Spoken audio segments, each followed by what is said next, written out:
Hey kids, what time is it?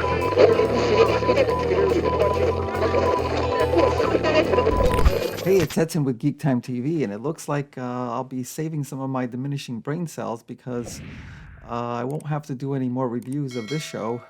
Let's see, The Acolyte is dead. Star Wars series won't return for season 2. So, Acolyte officially canceled by Disney. This is coming from Variety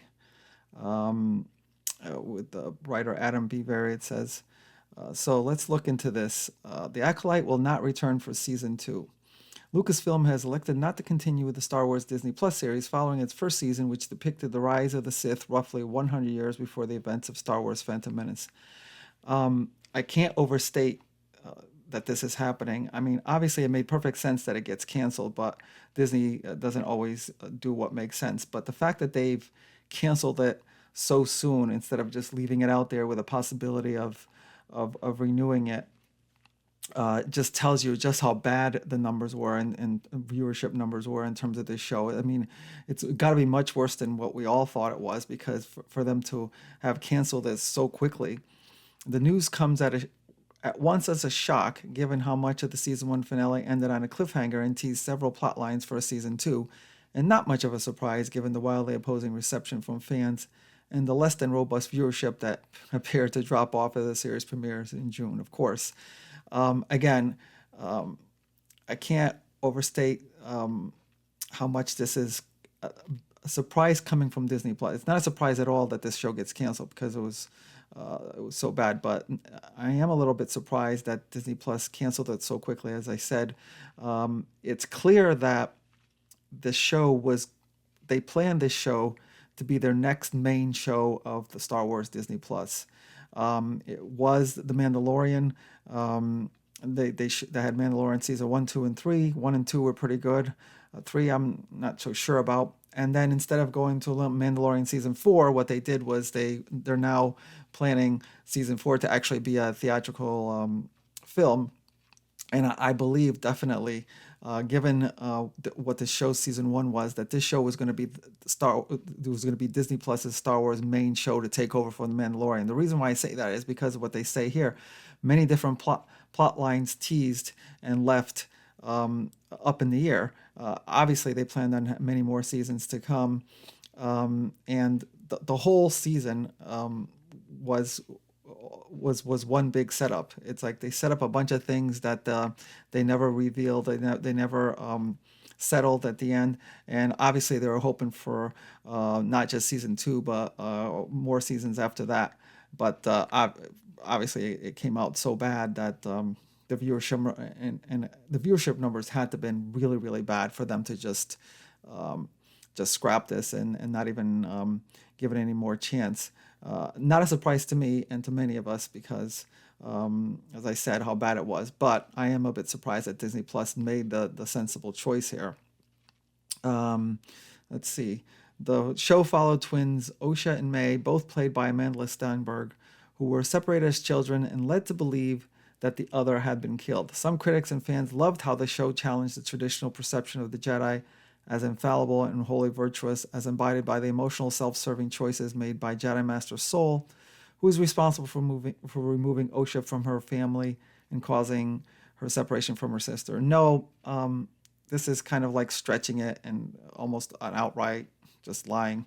The show did not challenge anything traditional perception of the Jedi.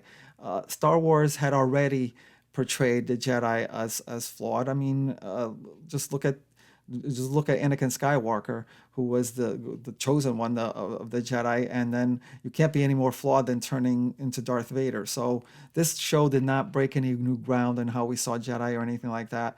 The Jedi have often some Jedi, as just with any other character, some Jedi were good and some Jedi were very, very flawed and made a lot of mistakes in previous Star Wars series. So don't try to make this as the show that kind of broke new ground in terms of making Jedi flawed or anything like that, because that's already been done. Other fans, however, felt those creative choices were antithetical to the good versus evil nature of Star Wars storytelling and strongly objected to the show's expansion of the mythology of the Force. Not really expansion of mythology of the Force. They just tried to change it around into something kind of stupid. The Acolyte was also review bombed, an insidious practice most often employed as a form of digital protest against inclusive casts centered around the actors of color and LGBTQ characters, like Ocean May's mother, played by Jodie Turner-Smith. Again, an outright lie. This was not review bombed. This fans reviewed it honestly. It was bad.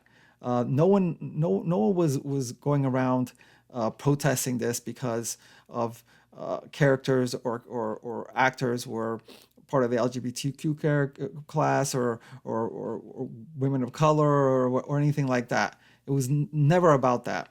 It was about the fact that the writing was just so bad, the characters were just so uneven, completely contradictory to each other, and it was not review bomb. It was reviewed correctly by by far most of the fans, and reviewed as not that good of a show. So no, not review bombed at all, and that's very disingenuous to say that it was review bombed, because it was not. Despite these objections, The Acolyte also captured a great deal of positive reactions, especially surrounding the reveal that Manny Jacinto, first introduced as May helpless sidekick Quimera, was really the masked warrior commanding May to assassinate the Jedi responsible for separating her from Osha. A scene well, let me just say here this. Okay, I agree with one thing. This character, played by Manny Jacinto, actually, he did show he's a pretty good actor here. Quimera, the character Quimera, I wish the show had been more about him, because that character was portrayed very well. But the fact that they're saying great deal of positive reactions is again disingenuous. Let's take a quick look here at let's see, Acolyte, Rotten Tomatoes, and take a quick look. So here we have. Okay, so no, not many people really like the show. We've got to ignore this number here, because this is just going to be by shill reviewers, where we'll say anything just to keep their access to this. But what we really want to look at is here, the 18% from the viewers, and that clearly shows this show was not popular at all. So again, disingenuous to say that there was a great deal of positive reactions. I mean, I don't know what the numbers are, but percentage-wise, there was not a great deal of positive reactions. And then they go on to say, a scene in which Jacinto disrobes along a rocky coastline as a tactic to seduce Osha to the dark side garnered a great deal of attention, spawning legions of thirst posts. Of course, this is what they reduced the show down to these social media posts, that they love that the fact that the male character looked like he disrobed. Had it been the opposite way, had this been a scene in which a female character disrobed, you wouldn't have these so-called positive reactions. It would be an outcry. It's like, how dare you show a woman in that position and being used as someone to seduce someone. But of course, because it's a male character, we just see the hypocrisy here. Lucasfilm's next Star Wars series for Disney Plus, Skeleton Crew, debuts on December 3rd, and it could scarcely be more different than The Acolyte, with a cast made up of mostly children and an approach akin to Amblin-style kid-venture tales from the 1980s. Not giving much hope to that one either. We'll see. The second final season of Andor, the sprawling political drama starring Diego Luna, is set to follow 2025, and the second season of Ahsoka is in development. And Deadline first broke the story that The Acolyte was ending after season 1. So again, Acolyte canceled. Obviously not something that Disney Plus planned, because I believe they were going to make this the main show, main Star Wars show going forward.